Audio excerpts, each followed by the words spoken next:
Hello friends, आज हम discuss करने वाले हैं डिफेंस एग्ज़ाम के मेडिकल चेकअप्स को। जैसा कि आप जानते होंगे एनडीए एग्ज़ाम में 40 मेडिकल चेकअप्स होते हैं। आज हम उन्हीं 40 टेस्ट के कॉजेस, मेजर्स और क्या क्या प्रिकॉशन करने चाहिए ताकि वो ठीक हो सके।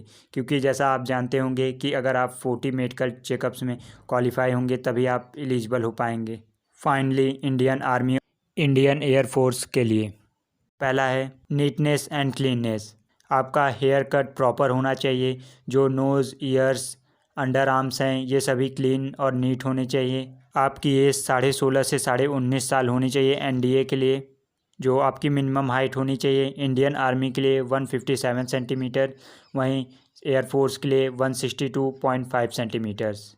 कुछ एक्सेप्शंस भी हैं जो कि गोरखास और क्यूमैन के लिए दी जाती है। उनके लिए जो हाइट होती है वो 152 सेंटीमीटर्स इंडियन आर्मी के लिए और 157.5 सेंटीमीटर्स इंडियन एयरफोर्स के लिए। आपका वेट अगर आप 17 टू 80 ईयर के हैं तो 44 केजी रहना चाहिए अगर आप 152 सेंटीमीटर्स के हैं।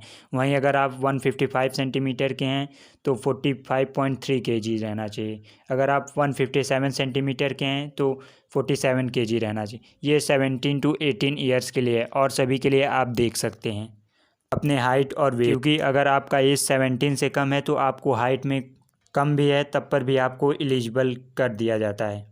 जैसा कि एनडीए में हाइट के लिए बहुत स्ट्रिक्ट रहते हैं पर अगर आप 17 से कम है तो आपको एलिजिबल ले लिया जाता है।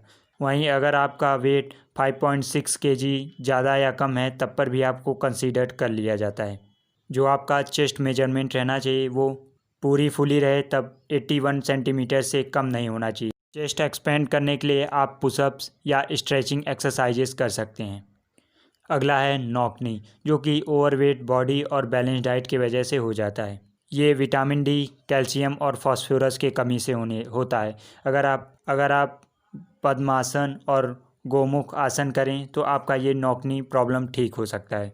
अगला है फ्लैट फुट, जो कि ज़्यादा समय तक खड़े रहने से हो जाता है। क्वालिटी के शूज़, स्लीपर और सैंडल पहनने से हो जाते हैं। इसीलिए आपको वही शूज़ या स्लीपर या सैंडल पहननी चाहिए जो कि प्रॉपर शेप और साइज़ की हों। अगर आपको फ्लैट फुट है तो आप ज़्यादा समय तक नंगे पाँव मत चलिए। आप अपने एड़ी और पैर की उंगली पे चलिए ताकि फ्लैट फुट की प्रॉब्लम दूर हो सके। आपको वज्र आसन करना चाहिए क्योंकि इससे फ्लैट फुट की प्रॉब्लम दूर हो जाएगी। अगला है राउंड शोल्डर, जो कि ज़्यादा वज़न अपने शोल्डर पर उठाने पर या टाइट क्लोथ्स पहनने पे ये ज़्यादा बड़ी प्रॉब्लम नहीं है। आप चक्र आसन और धनुरा आसन करके ये प्रॉब्लम दूर कर सकते हैं। अगला है बो लेग, जो कि ज़्यादा वज़न अपने लेग मसल पे रखने के कारण गलत तरीके से चलने पर या विटामिन डी के कमी से। बो लेग्स के लिए आप गोमुख आसन और वीरभद्र आसन करके ठीक कर सकते हैं। अगला बात करते हैं डेंटल चेकअप्स की। आपके सभी दांतों को प्रॉपरली चेक किया जाता है। ये देखा जाता है कि आपके पूरे दांत हैं कि नहीं, या देखते हैं कि सभी दांत साफ़ हैं कि नहीं। आपको इस पर पॉइंट्स भी मिलते हैं। अगर आपको 14 पॉइंट्स मिलता है 22 पॉइंट्स में तो आप सेलेक्ट हो जाते हैं डेंटल चेकअप प्रॉब्लम्स में। अगला है टैटू पॉलिसी।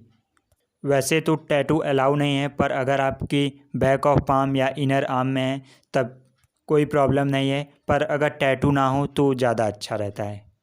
इसमें आपका एक्सरे भी होता है स्पाइन और रिब्स का। उसमें देखा जाता है कि क्या साइज में कोई डिफरेंस तो नहीं है या कोई फ्रैक्चर तो नहीं है। अगर आपको फ्रैक्चर हुआ हो पहले तो कोई प्रॉब्लम नहीं है अगर वो ठीक हो गया, पर अगर प्रॉपर मूवमेंट्स उस पार्ट्स में नहीं होता तो प्रॉब्लम हो सकती है। आप इसके लिए डिस्क्वालीफाई भी किए जा सकते हैं। अगर आपका पहले सर्जरी या ऑपरेशन हुआ हो या और कट मार्क्स या स्कार्स या स्केचेस आपकी बॉडी पे प्रेजेंट हो तो उससे कोई प्रॉब्लम नहीं होगी। अगर आप रेगुलर एक्टिविटी कर ले रहे हो तो आपको कोई प्रॉब्लम नहीं होगी। अगला है स्वीटी पाम्स, जो आपके हाथ पैर ये सभी में पसीने निकलते हैं, उसी के रिलेटेड है। अगर आपको ये प्रॉब्लम है तो आप गाजर, चुकंदर या न्यूट्रिटिव फूड्स खा के ये प्रॉब्लम ठीक हो सकती है। पर अगर आपको ज़्यादा पसीने निकलते हैं हाथ या पाँव से तो आप डॉक्टर को संपर्क कर लीजिए ताकि आपका ये प्रॉब्लम अभी से दूर हो सके। ये ज़्यादा बहुत प्रॉब्लम नहीं है। क्योंकि ये वीकनेस के ही कारण होता है। अगला है इम्पेडिमेंट ऑफ स्पीच, जिसे हम हकलाना कहते हैं। अगर आपको हल्का फुल्का प्रॉब्लम, माइनर स्पीच का प्रॉब्लम है तो कोई दिक्कत नहीं, पर अगर आपको ज़्यादा दिक्कत हो तो आप ज़रूर डॉक्टर को दिखाएं ताकि ये प्रॉब्लम दूर हो सके, क्योंकि अगर आपको ये हकलाने वाली ज़्यादा दिक्कत होगी तो आप इसके लिए डिस्क्वालीफाई भी किए जा सकते हैं। अगला है हर्निया। अगर आपको हर्निया है तो आप रिजेक्ट भी किए जा सकते हैं। अगर आप ऑपरेशन कराए हैं तो कोई दिक्कत नहीं, इसके लिए आप डिस्क्वालीफाई नहीं किए जाएंगे। एनडीए में मेडिकल टेस्ट पे बहुत ज़्यादा ध्यान दिया जाता है। आपका ब्लड टेस्ट, यूरिन टेस्ट, आपको डायबिटीज़ प्रॉब्लम है कि नहीं, ब्लड प्रेशर, ईसीजी, सभी का टेस्ट किया जाता है। अगर किसी में भी थोड़ा बहुत प्रॉब्लम है तो आपको अनक्वालिफाइड कर दिया जाता है। अगर आपको माइनर प्रॉब्लम है जो कि शॉर्ट टाइम में ठीक हो सकता है तो आपको कोई प्रॉब्लम नहीं। जैसे आपका ब्लड प्रेशर ज़्यादा या कम, हल्का फुल्का हो गया है तो उस टाइम ड्यूरेशन में, क्योंकि उस टाइम हमें टेंशन, स्ट्रेस ये सभी होते रहते हैं, तो हल्का फुल्का ब्लड प्रेशर ज़्यादा या कम होने से प्रॉब्लम नहीं होती। डेविएटेड सेप्टम, जो कि नाक में 2 छेद होते हैं उसके लिए होते हैं। ये हल्का फुल्का डिस्प्लेसमेंट हो जाता है जो नाक का छेद रहता है। इसके लिए आप माइनर ऑपरेशन भी करा सकते हैं और बड़ी प्रॉब्लम नहीं है। पर अगर आपको है और आपने ऑपरेशन नहीं कराया है तो आप इसके लिए डिस्क्वालीफाई कर दिए जाएंगे।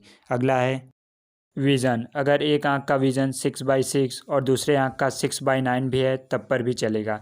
वहीं पावर की बात करें तो इंडियन आर्मी के लिए -2.5 से +3.5, इंडियन एयरफोर्स के लिए -0.5 टू +2.0, इंडियन नेवी के लिए -0.75 टू 1.5। वहीं कलर परसेप्शन की बात हो तो 3 होते हैं, CP1, CP2 और CP3। इंडियन आर्मी के लिए अगर CP3 भी है तब पर भी चलेगा, पर इंडियन एयरफोर्स के लिए CP1 तक चलेगा, उसके बाद आप डिस्क्वालीफाई कर दिए जाएंगे। कलर परसेप्शन वही होता है जो आपको धुंधला दिखने लगता है, कोई कलर साफ नहीं दिखता। अगर आपको वीडियो अच्छा लगा हो तो लाइक कर दीजिएगा, और डिफेंस रिलेटेड अगर आपको करंट अफेयर्स चाहिए तो आप हमारे इंस्टाग्राम ID अनएक्सपेक्टेड आयुष 15 पे जुड़ सकते हैं। हम उस पर रोज़ करंट अफेयर्स अपलोड करते हैं 2 से 3 पेजेस के, और क्वेश्चन भी अपलोड करते हैं। अगर आपको और कोई प्रॉब्लम हो तो आप कमेंट बॉक्स में कमेंट करें, और ऐसे ही डिफेंस रिलेटेड वीडियो के लिए आप हमारे चैनल को सब्सक्राइब करें।